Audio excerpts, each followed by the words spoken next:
바로 이들에게 힘을 실어주던 옐친의 입지가 흔들리기 시작했던 거예요. 1996년에 이제 대통령 임기가 끝나가던 옐친이 재선을 노리고 있었거든요. 이때 옐친의 인기는 어땠을까요? 바닥이겠죠. 지금 민심이 무슨 살기가 힘든데. 대통령 선거를 불과 6개월 앞둔 시점에 옐친의 지지율이 단 8%, 야, 한 자리 숫자를 기록했어요. 최악의 대통령이네. 예. 심각하네. 근데 거기다가 희망을 건 올리가르히도 대단하네요. 예. 그런데 옐친의 재선에는 지지율 이외에 또 하나 걸림돌이 있었어요. 나이? 건강? 건강인데 건강을 해치게 되는 주범. 술. 맞습니다. 술입니다. 옐친이 술을 좋아해도 너무 좋아한다는 거였어요.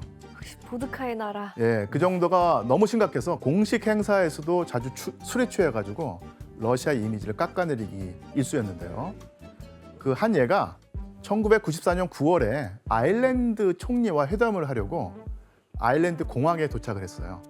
옐친이 근데 비행기 안에서 보드카를 너무 마셔가지고 골아 떨어진 거예요. 그래서 비행기에서 내리지 못하고 다시 다시 돌아갔어요. 돌아갔답니다. 그리고 회담 못했어요? 그렇죠. 당시 공항에는 이 군악대도 있었고 아일랜드 총리 부부가 기다리고 있었는데 끝내 옐친의 모습을 보지 못하고 옐친을 민폐다. 태운 비행기는 그대로 모스크바로 되돌아갔던 것입니다. 에이, 그러면은 뭐 가망이 없네. 이 사건은 옐친이 외교 결례를 저지른 유명한 사건으로 남아 있습니다. 그 옐친은 5년 전에 모스크바 한복판에 탱크에 올라서 민주주의를 위해서 결연하게 외쳤던 그때의 열정을 잃어버리고 만 것입니다. 김주영 교수님, 옐친에게 또 다른 문제가 혹시 있었나요? 옐친이 아주 심각한 지병을 앓고 있었다고 하더라고요.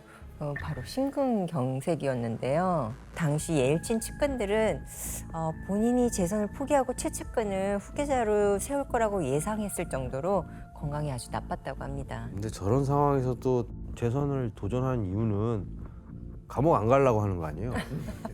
그럴 수 있죠. 그 이유 말고는 없는 거지 뭐. 사실상.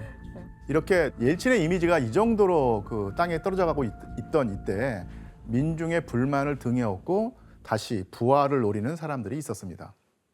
바로 공산당원들이었죠. 소련 붕괴 뒤에 거센 개혁의 흐름 속에서 숨을 죽이고 있던 이 공산당원들이 드디어 기회를 포착한 것입니다. 이렇게 개혁 개방하다가 다 예. 망했으니 돌아가자 그렇죠. 이거네요. 그 결과 1995년 12월에 치러진 러시아 의회 선거에서 이 공산당이 가장 많은 표를 얻으면서 제1당을 차지하게 되었고요. 이 옐친 정부의 여당은 3위를 기록하면서 국민이 얼마나 큰 원망을 품고 있는지 뼈저리게 느껴야 했습니다. 교수님 그러면 공산당에서 이 옐친에 대적할 만한 후보가 있었어요? 예, 당시 그 개인 소유의 민영화된 기업을 다시 나라의 것으로 되돌려 놓겠다고 하는 주장을 펼치던 사람이 있었는데 바로 공산당 당대표 옌나디 쥐가노프라고 하는 사람이었었는데요. 이 사람이 급부상하게 되죠. 이 쥐가노프는 실제로 총선거에서 공산당이 제1당을 차지하게 되니까 바로 차기 대권 주자로 우뚝 올라서게 되었죠. 이때 이 쥐가노프의 지지율은 무려 20%를 넘는 그런 지지율을 올렸고요. 엄청난 선전을 하고 있었죠. 야, 그러면 교수님 이 올리가르히는 노선 바꿔야 되는 거 아니에요? 네, 맞아요. 만약 옐친이 무너지면 공산당이 집권을 하게 될 텐데 다 구경을 뺏길 맞아. 거. 그렇죠. 소유재산 다 뺏기는 이건 거잖아요. 뭐 어떻게 선택의 여지가 없었던 무조건 것입니다. 막아야 되네. 예, 옐친과의 운명 공동체가 된 올리가르히는 옐친을 무조건 재선에 성공하게 만들어냈어요. 이때 올리가르히는 러시아의 부를 장악하기 위한 또 다른 방법을 계획합니다. 바로 자기들이 가진 돈을 이용해서 대통령 선거에 직접 개입하기로 한 것이죠.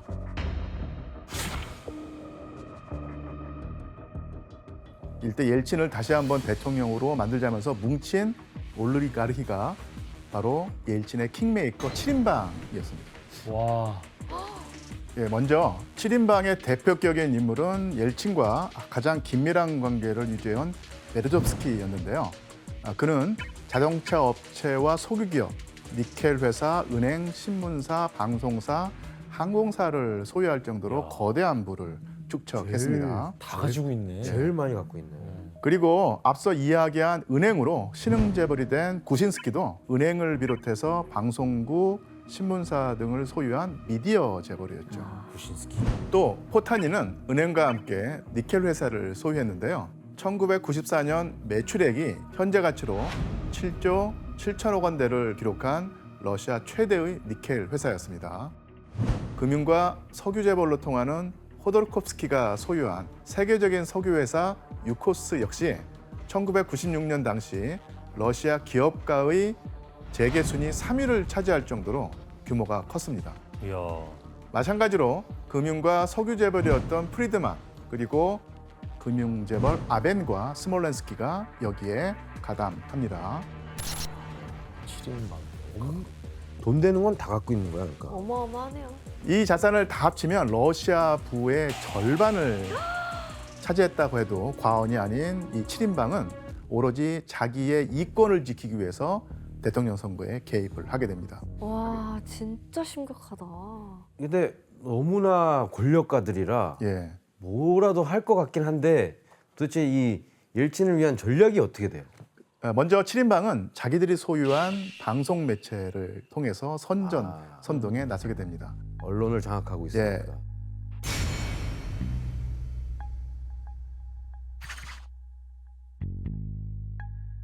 이 방송사에서는 날마다 옐친을 찬양하는 내용이 계속 방송되었고요.